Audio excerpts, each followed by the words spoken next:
Hey everyone, it's Zack Beck. Congress is facing yet another self-imposed crisis, this time known as the debt ceiling. This is the US government's borrowing authority to be able to pay for bills it's already accrued. And because of political jockeying in Washington, D.C. right now, the US government faces the real possibility of actually running out of money and not being able to pay its bills. This would be the first time in history where the US government would actually default on its debt and could potentially send the global economy sputtering along into unknown territory. This is leading individuals to consider all sorts of options for the US government to continue to function moving forward, including the possibility of minting $1 trillion coin. And this is something that has caused all sorts of arguments on both sides of the aisle, asking whether or not this is legal, if it's something that actually could fix this problem moving forward, and if there are alternative solutions that Joe Biden or anyone else in the government could use right now to be able to move forward and hopefully get past this ridiculous crisis. So let's take our time, dive into the details, and jump into it right now.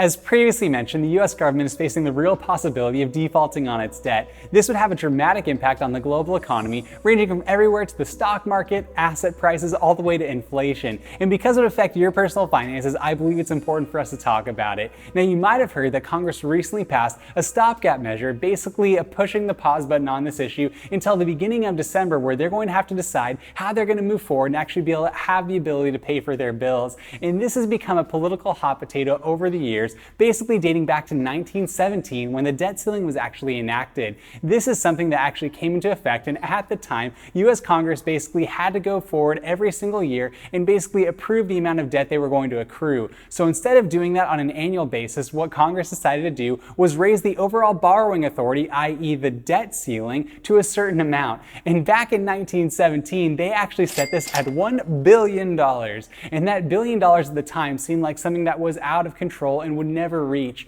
But it only took less than 20 years for the US government to actually exceed that $1 billion threshold, thanks in part to World War II. And because of that, what we've had ever since then is the US government would generally on a regular basis have to raise the debt ceiling in order to pay for bills that is already accrued. You might be asking yourself, well, if the US government has raised the debt ceiling before, why don't they just do it again? Well, the reason for that is simply politics. Back in the Obama administration, the Senate Republican majority leader at the time, Mitch McConnell, did everything he could to basically stop that agenda, and he used the debt ceiling as basically a negotiating tactic to get certain concessions out of the Obama administration. It was one of the first times this actually became something more politically involved, because when you think about the risk of defaulting on the debt, that actually has a dramatic impact on the economy, which both parties care about, because they don't want to see the stock market crash, they don't want to see asset prices go through the roof, and they don't want to see inflation sputter out of control. So from that vantage point, it strictly became about politics. So you had people on the left saying, hey, we need to raise the debt ceiling, people on the right saying, no, you need to cut spending or do something on the other end to not allow this to happen. And on the flip side, depending upon which party was in power, then you would have Democrats doing the same thing against Republicans. So this is a bipartisan issue. It's basically a way to get leverage against the other party. And right now we are seeing this happening in dramatic fashion,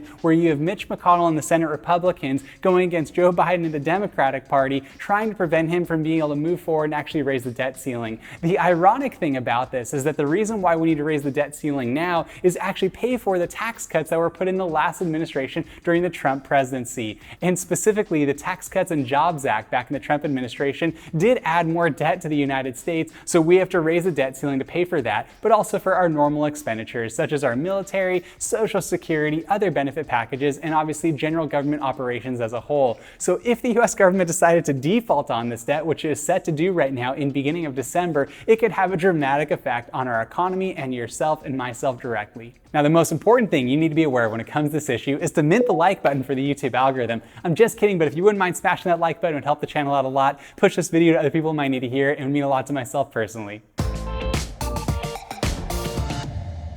Now, one of the challenges that Congress faces right now is that the United States Senate is divided evenly between 50 Democrats and 50 Republicans. Because of that, anything that needs to get passed through the Senate generally has to be a filibuster-proof approach where you actually need 60 votes as opposed to 50 votes. The only way that anything can get passed in the Senate with 50 votes is by using budget reconciliation, which the Democratic Party is currently trying to do to pass their big spending package that the Biden administration has been pushing for. But to actually be one party that is the only party that raises the debt debt ceiling becomes politically challenging for them to do so because they don't want to be only seen as the party that's only interested in spending more money. But on the flip side, you have the Republican Party realizing that if they don't raise the debt ceiling, the US government really risks its possibility of defaulting on its debt. And because of that, we see this political jockeying going on back and forth. Now, if Congress can't get its act together and raise the debt ceiling on a more significant basis, there are various proposals being put forward that actually could solve this problem. One of which would be utilizing the 14th Amendment. This would basically allow President Biden to declare the debt ceiling unconstitutional, and then he could just raise the debt ceiling on his own.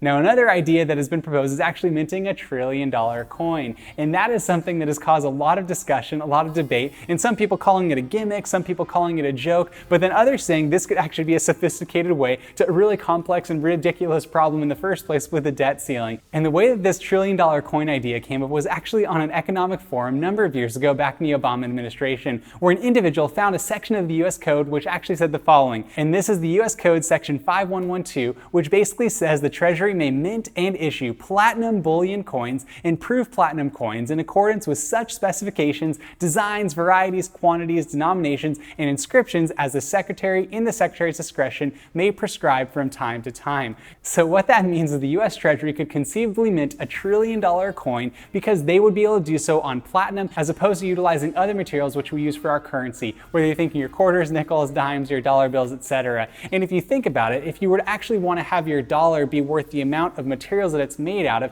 for example, if you want the amount of cotton for a $100 bill, we don't actually use the $100 worth of cotton to actually make a $100 bill. In addition, if you think about $1 trillion coin, if you were to make $1 trillion coin, that would be utilizing platinum. And platinum right now runs for about $1,000 an ounce. So in essence, for you to be able to actually have $1 trillion worth of platinum in the coin, that coin would have to be weighing over 62,000 pounds. So if you could imagine, that is not something that they're going to do. What the US Treasury can actually do is simply make a platinum coin just like the one I'm holding right here, and then put a different press on it, bam, and then it would say $1 trillion. Then they would take that $1 trillion and then they would put it into the federal treasury, and the federal treasury would basically have $1 trillion extra to pay for the bills that we already have. So this is something that is basically a trick that could be utilized to actually get the debt ceiling raised because we would have more money in the Federal Reserve to be able to pay for our bills.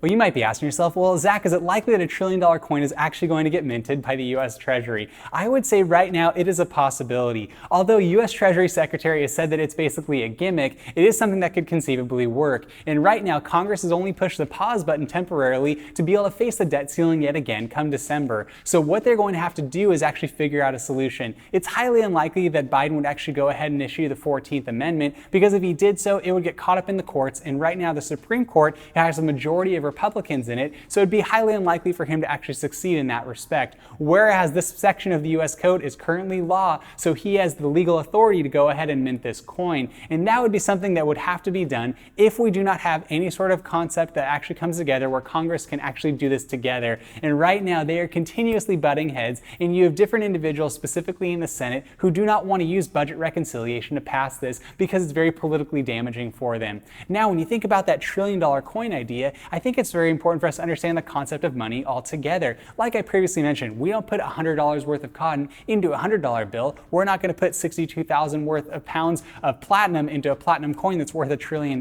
So what you're going to find is that money is basically a theoretical concept. We cannot become Zimbabwe and basically just print money on end and be able to then pay for things. So I understand the criticism that comes that way. But when you think about it, this is not for anything new. We're not actually looking to pay for any new bills as it relates to the debt ceiling. What we're doing is actually paying for past bills that we've accrued. Now, you and I do not have the ability to do that. If we've accrued debt, which I tell all of us not to, unless you're having a mortgage, we try to avoid debt at all costs. But we can't just say, you know what, I'm not going to pay my debt at all. I'm just going to forget about it and default on it. If that happened, we would go bankrupt and we would be ruined. The US government, on the one hand, we are basically the world's currency, so if we were to default on our debt, that would send a global catastrophe throughout the economy. And from that vantage point, it's basically our authority and basically our our responsibility to pay for the bills we've already accrued. Now, we can argue the other side of this is that we shouldn't accrue additional bills moving forward. I totally get that, and I think it's a very reasonable argument, but we cannot just default on previous things because we don't want to pay for something that the previous administration did.